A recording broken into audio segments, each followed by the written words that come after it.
శ్రీమాత్రే నమ. జై గురు దత్తాత్రేయ నమ. ఈ వీడియోలో మనం 2025వ సంవత్సరం మే నెల 14వ తారీఖు రాత్రి సుమారుగా 9-10 గంటల మధ్యలో మిథున రాశిలోకి మారబోతున్న గురుగ్రహ ప్రభావం వివిధ రాశుల మీద ఏ విధంగా ఉండబోతుంది అని పరిశీలించినప్పుడు ఏదైనా ఒక శుభగ్రహమే, అది మంచి చేసినా చెడు చేసినా జాతకుడికి చివరికి ఆనందాన్ని సంతోషాన్ని మిగులుస్తూ ఉంటుంది. ఏదన్నా ఒక శుభకార్యం జరగాలన్నా, గృహంలో సంతాన సంఖ్య పెరగాలన్నా, అలాగే ఒక వివాహం జరగాలన్నా కంపల్సరిగా గురుబలం తప్పనిసరిగా ఉండవలసి ఉంటుంది. నాడీ శాస్త్ర ప్రకారం గురువు జీవకారకుడు. గురువు ఏ రాశిలో ఉంటే ఆ కారకత్వాలు జాతకుడికి అనుకూలంగా రావడం జరుగుతూ ఉంటుంది. మరి ఏ గ్రహంతో కలిస్తే ఆ గ్రహం యొక్క ఫలితాలు జాతకుడికి అనుకూలంగా రావడం జరుగుతూ ఉంటుంది. సుమారుగా గురుగ్రహం శుక్రగ్రహంతో కలిసినప్పుడు అది స్త్రీ జాతకం అయితే ఆమె చాలా అందంగా, సౌందర్యంగా, మంచి లక్షణాలు కలిగి ఉండడం జరుగుతూ ఉంటుంది. అదే మగవాడి జాతకంలో గురువు శుక్రుడితో కలిసినప్పుడు చాలా అందమైనటువంటి మంచి లక్షణాలు కలిగి ఉన్నటువంటి ఆర్థిక పరంగా మంచి కుటుంబం నుంచి భార్య రావడం జరుగుతూ ఉంటుంది. అలాగే గురు శని గ్రహంతో కలిసి ఉన్నప్పుడు అది ఎవరి జాతకమైనా, స్త్రీ జాతకమైనా, పురుష జాతకమైనా కంపల్సరిగా జాతకుడు ఏదైనా ఒక మంచి వృత్తిలో స్థిరపడతాడు. అంటే చిన్న స్థాయిలో ఉద్యోగంలో ప్రవేశించి అంచెలంచెలుగా ఎదగడం జరుగుతుంటుంది. అంటే మీ జాతక చక్రంలో గురువు శని కలిసి ఉంటే అది ఒక భాగ్య రాజ్యాధిపతి యోగం ఏర్పడి వృత్తిలో అటు బ్యాంకింగ్లో కానీ, అటు ఉపాధ్యాయ వృత్తిలో కానీ, ఆధ్యాత్మికత కలిగినటువంటి వృత్తుల్లో ఉండే అవకాశం ఉంటుంది. బట్ కాలానుగుణంగా వృత్తులు మారినప్పటికి కూడా మంచి మేధావి వర్గానికి చెందిన వృత్తిలో ఉండడం జరుగుతూ ఉంటుంది. మరి ప్రస్తుతం ఈ గురువు మిథున రాశిలోకి ప్రవేశిస్తున్నాడు. అంటే మిథునం అన్నది ఒక విధంగా చాలా ఎడ్యుకేటెడ్ సంబంధించింది, వ్యాపారానికి సంబంధించింది, విదేశ ప్రయాణానికి సంబంధించింది, కమ్యూనికేషన్ సంబంధించింది. ఈ రాశిలోకి గురుగ్రహం ప్రవేశించడం వల్ల ఆటోమేటిక్గా జాతకుడికి కొత్త కొత్త ఆలోచనలు వస్తుంటాయి, కొత్త కొత్త వ్యాపార అవకాశాలు వస్తుంటాయి, విద్యా విషయాల్లో కొత్త విషయాలు తెలుసుకోవడం కూడా జరుగుతూ ఉంటుంది. సరే, ఈ రాశిలో ఉన్నటువంటి నక్షత్రాలు పరిశీలించినప్పుడు మిథున రాశిలో ముందుగా గురువు కుజగ్రహ నక్షత్రం అయినటువంటి మృగశిరలో ప్రవేశిస్తాడు.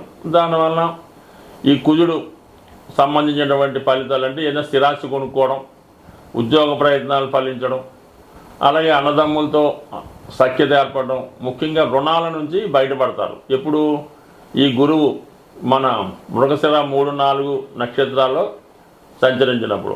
దాని తర్వాత రాహుగ్రహ నక్షత్రం అయినటువంటి ఆరుద్రలోకి గురువు ప్రవేశిస్తాడు. ఇది జాతకుడికి కొత్త అనుభవాన్ని ఇవ్వడం జరుగుతూ ఉంటుంది. ఒక సాఫ్ట్వేర్ రంగంలో కానీ, సినిమా పరిశ్రమలో కానీ, మెడికల్ రంగంలో కానీ ప్రవేశించడానికి జాతకుడికి అవకాశాలు రావడం జరుగుతూ ఉంటుంది. అయితే రాహు ప్రభావం వల్ల జాతకుడు కొద్దిగా అనెతికల్గా, చట్టానికి విరుద్ధంగా ప్రవర్తించే అవకాశం ఉంది. బట్ కానీ విదేశ అవకాశాలు చాలా బలంగా వస్తాయి. విదేశ మిత్రులు పరిచయం అవుతారు, విదేశంలో ఉన్నటువంటి మిత్రులు సహకరిస్తారు, విదేశ అవకాశాలు కూడా రావడం జరుగుతూ ఉంటుంది.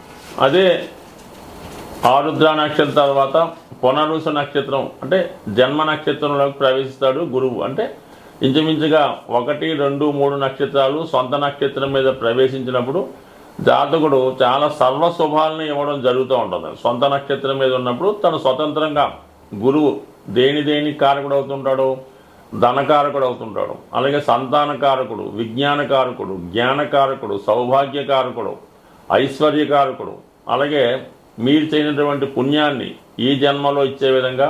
అంటే గురుగ్రహం అనుగ్రహం ఉంటే సాక్షాత్తు విష్ణుమూర్తి, దక్షిణామూర్తి, దత్తాత్రేయుడి యొక్క అనుగ్రహం ఉన్నట్టే జాతకుడికి కలిసి వస్తుంది.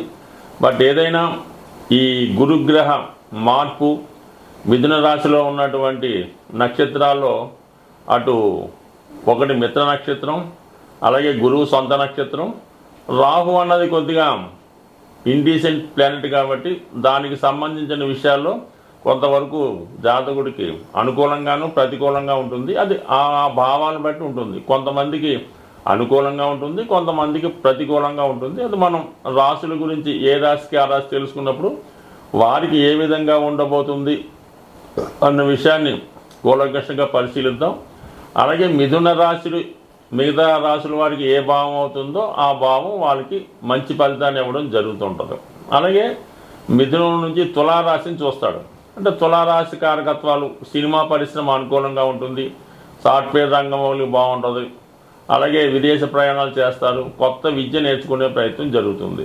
ఇంకా అలాగే కుంభరాశిని కూడా వీక్షిస్తాడు. ఇది సాధారణంగా ఏంటంటే కొత్త ఉద్యోగానికి ఆర్థిక పరంగా విజయానికి కూడా కారణం అవుతుంటుంది. అంటే ఇవన్నీ ఎవరికి ఏ భావం వస్తే ఆ భావ ఫలితం. అంటే ఈ మల్టిపుల్గా యాక్ట్ చేస్తాడు గురువు. ఎక్కడుంటే అక్కడే కాకుండా తను ఏ భావాన్ని చూస్తుంటాడో ఆ భావ ఫలితాలు కూడా జాతకుడికి గోచార రీత్యా అందించడం జరుగుతూ ఉంటుంది.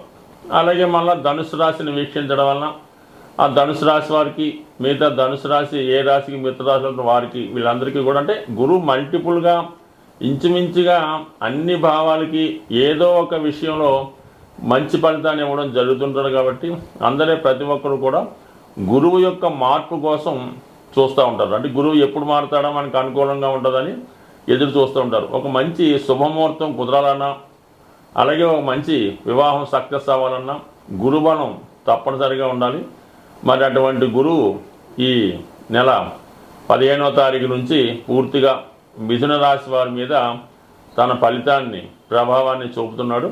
మిథున రాశితో పాటు ఇందాక చెప్పిన విధంగా మరొక 3 రాశుల మీద కూడా తన శుభ ఫలితాన్ని చూపడం జరుగుతుంటుంది. బట్ కూలంకషంగా డీటెయిల్గా ఏ రాశికి ఆ రాశి తెలుసుకునే ప్రయత్నం చేద్దాం. స్వస్తి. శ్రీమాత్రే నమ. జై గురు దత్తాత్రేయ నమ.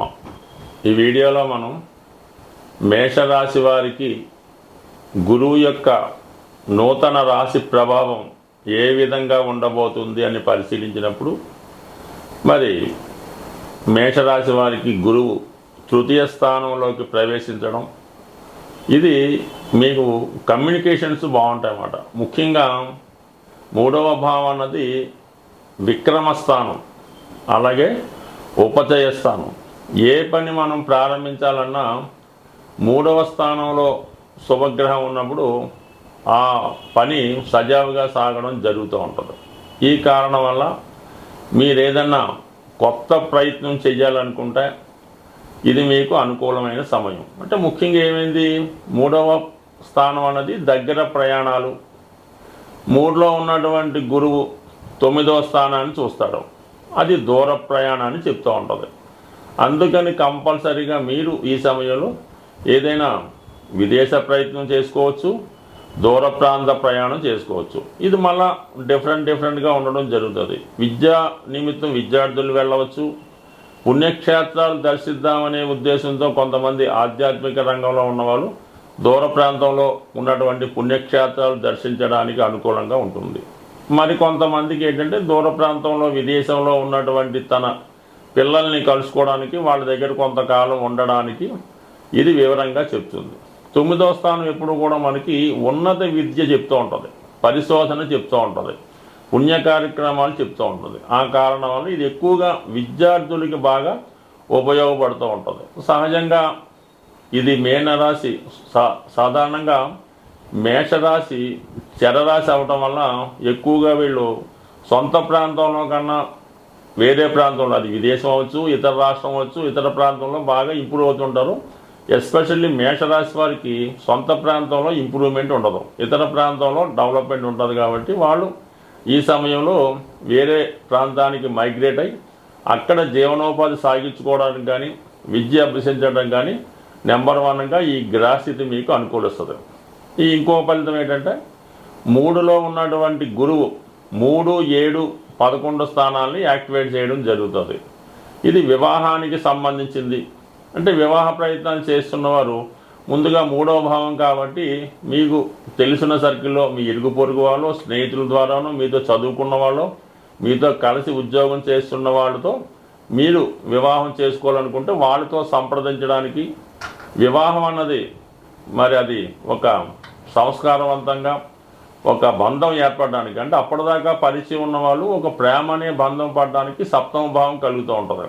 సప్తమ భావం భార్య చెప్తుంటుంది, భర్త చెప్తుంటుంది, ఎఫైర్స్ కూడా చెప్తుంటాయి. కాబట్టి ఒక బంధం ఏర్పడాలంటే గురువు లాంటి శుభగ్రహం సప్తమాన్ని వీక్షించినప్పుడు ప్రేమ పెళ్లిగా మారుతుంది, వివాహ బంధంగా మారుతుంది.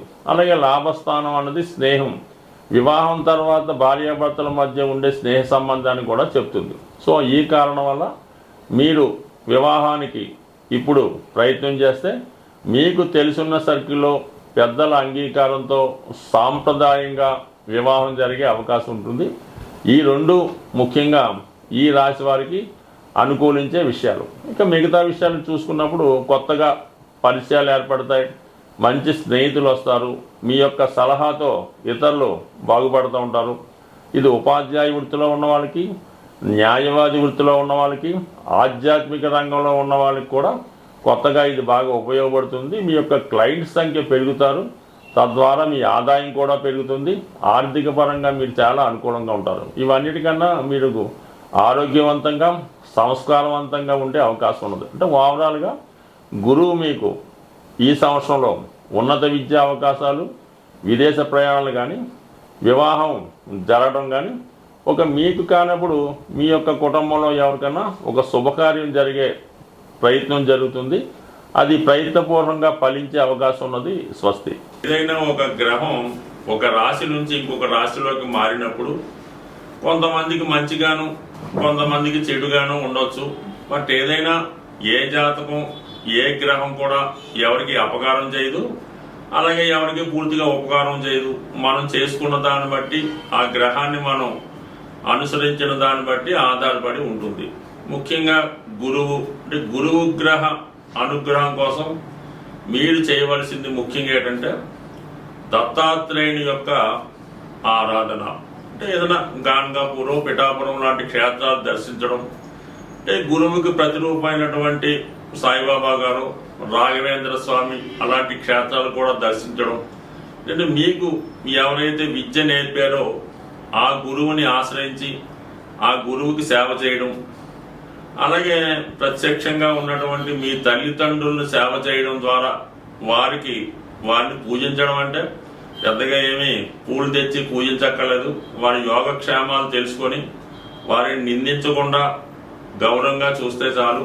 ఈ విధంగా మీరు తల్లిదండ్రుల్ని, విద్య నేర్పిన గురువుని, ఆ దత్తాత్రేయుల వారిని పూజించడం వల్ల గురుగ్రహ అనుగ్రహం సంపూర్ణంగా రావడం జరుగుతుంది. అలాగే మీరు ఈ త్రిమూర్తి స్వరూపమైనటువంటి దత్తాత్రేయుడు కుదరదు అన్నప్పుడు డైరెక్ట్గా విష్ణుమూర్తి, వెంకటేశ్వర స్వామి, శివుడు, అలాగే దక్షిణామూర్తి ఈ విధంగా పూజించడం వల్ల కూడా మీకు కంపల్సరిగా గురుగ్రహ అనుగ్రహం లభిస్తుంది. వీటన్నిటికన్నా సూక్ష్మంగా మనం ఈ రెమెడీస్ చేసిన వెంటనే ఫలితం రావాలి అనుకున్న వాళ్ళు గోసేవ. మీరు ఏదైనా గోశాలకు వెళ్ళి గోవుని దర్శించి, అంటే గోవుకి సేవ చేయాలి.